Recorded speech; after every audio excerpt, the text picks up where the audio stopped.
Mas kau. Mas tadi. mana? Beg tadi mana beg? Kau tak ada. Mana beg? Beg tak ada. Aku panggil polis. Pergilah panggil lah mencuri apa yang boleh kejaga Beg je. tadi mana? Mas. Tak ada. Mas kau tak ada. Mana beg tu? Keluar beg tu. Aku panggil polis. Mana beg tu? Ni muka Beg, curi. beg. Tak ada. Mana wallet? Aku mana wallet? Tak ada. Mana? Ada 800 ringgit. Ada Ada 800. apa tu kenapa nak mencuri? Ada 800. Mana wallet tu? Kau ada duit pun kenapa kau mencuri? Beg tadi beg tu. Kenapa kau curi? Beg mana ada 800 tadi Tak mana? ada. Beg tadi mana beg?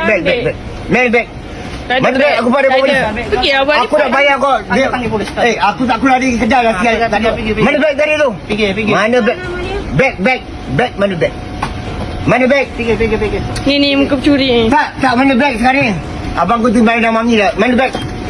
Mana beg? Beg mana? Beg mana? Aku panggil polis. Pergi mak kau. Panggillah. Beg tadi mana? Ada 800 dalam wallet aku tadi mana? Beg tu mana aku tengok mana? Mana beg? Cakap tak ada lah tak faham. Dah Pak, nak okey, mencuri Pak, tak Pak. faham pula. Aduh. Pergi. Hmm.